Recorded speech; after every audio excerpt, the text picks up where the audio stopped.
How is the establishment of Israel's priesthood an expression of God's grace? This is the question that we seek to answer today as we continue our verse-by-verse study of the book of Deuteronomy on walking through the Bible.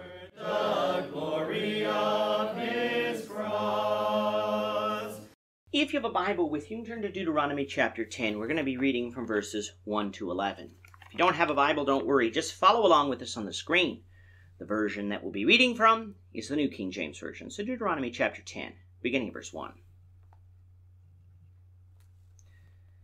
At that time the Lord said to me, Hew for yourself 2 tablets of stone like the first, and come up to me on the mountain, and make yourself an ark of wood.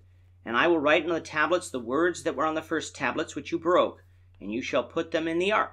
So I made an ark of acacia wood, hewed 2 tablets of stone like the first, and went up the mountain, having the 2 tablets in my hand. And he wrote on the tablets according to the first writing, the 10 commandments, which the Lord had spoken to you in the mountain from the midst of the fire in the day of the assembly. And the Lord gave them to me. Then I turned and came down from the mountain, and put the tablets in the ark which I had made, and there they are, just as the Lord commanded me. Now the children of Israel journeyed from the wells of Bene-Jaakan to Moserah, where Aaron died, and where he was buried, and Eleazar his son ministered as priest in his stead. From there they journeyed to Gudgodah, and from Gudgodah to Jotbathah, a land of rivers of water. At that time the Lord separated the tribe of Levi to bear the ark of the covenant of the Lord, to stand before the Lord, to minister to him, and to bless in his name to this day. Therefore Levi has no portion nor inheritance with his brethren. The Lord is his inheritance, just as the Lord your God promised him. As at the first time I stayed in the mountain 40 days and 40 nights, the Lord also heard me at that time, and the Lord chose not to destroy you. Then the Lord said to me, Arise, begin your journey before the people, that they may go in and possess the land which I swore to their fathers to give them. In chapter 9, we discussed how Moses was making it known among Israel that their righteousness had nothing to do with the reason they were inheriting Canaan.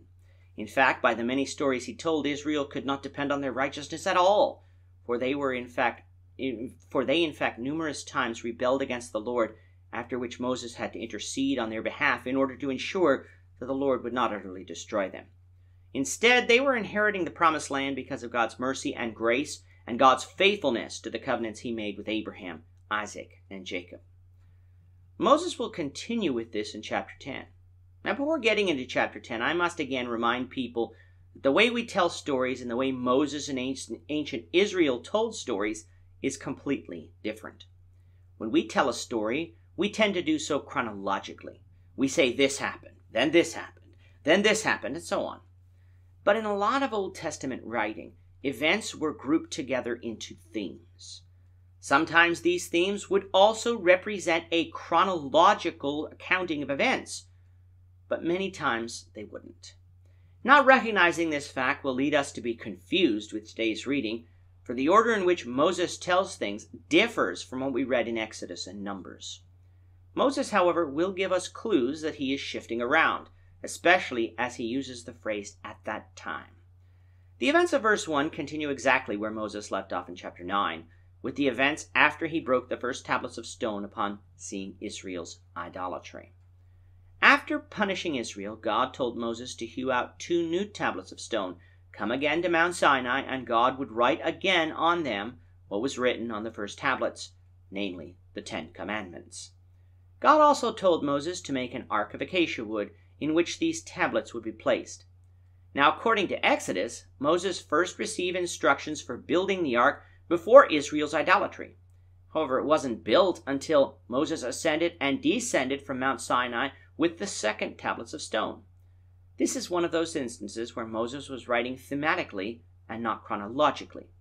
In verses 6 and 7, Moses actually jumps to when Israel left Sinai to the point where Aaron died. Some conclude that these 2 verses are an interpolation by a later scribe, seeing as how verse 5 directly connects with verse 8. While this is possible, I have a hard time seeing as to why a later scribe would interpolate this section here, as it seemingly makes no sense. So with that in mind, I do believe this section is authentic to Moses and is in fact again teaching us a lesson about God's grace. In verses 6 and 7, Moses said that they traveled from the wells of Beni Jaakan to Masara. From Numbers 33, we actually know that this was the other way around. This can be explained as a scribal transposition error in verse 6, something that the Samaritan Pentateuch version of the Old Testament corrects. More confusion lies, though, with the fact that the verse seems to say that it is at Masara where Aaron died, when we know he died at Mount Hor. There are two explanations for this. Explanation 1, which I consider the more likely, is that Moses is simply summarizing here like he did with the tablets of stone and the Ark of the Covenant earlier in the chapter. What Moses would be saying here is that Aaron died after they left Mount Sinai and before they reached the plains of Moab, where they were now.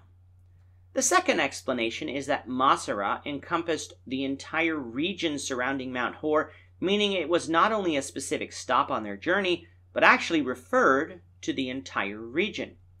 If one takes this view, it would also explain away the transposition of Beni Jaakan and Masara in verse 6. The reason I think it's option 1 is because of what I believe Moses is actually trying to teach here. That in spite of the people's idolatry and Aaron's involvement in it, by God's grace, Aaron was still made high priest, and after he died, that priesthood was passed down to his son Eleazar. Thus, the priesthood's establishment in Israel was based on God's grace, and not because Aaron was so righteous, for had it been based on Aaron's righteousness, he would not have been made high priest because of his sin. Coming now to verse 8, we again have the phrase "at that time" to show that Moses is back at Sinai, having dealt with the death of Aaron. It is there that God selects the tribe of Levi to be separated from the children of Israel and to care for the items of the tabernacle. As such, they would receive no land as an inheritance in Israel, for the Lord is their inheritance. How long was Moses on Mount Sinai the second time? The same amount as the first, 40 days and 40 nights. After that, Israel built the tabernacle and its furnishings and departed for Canaan.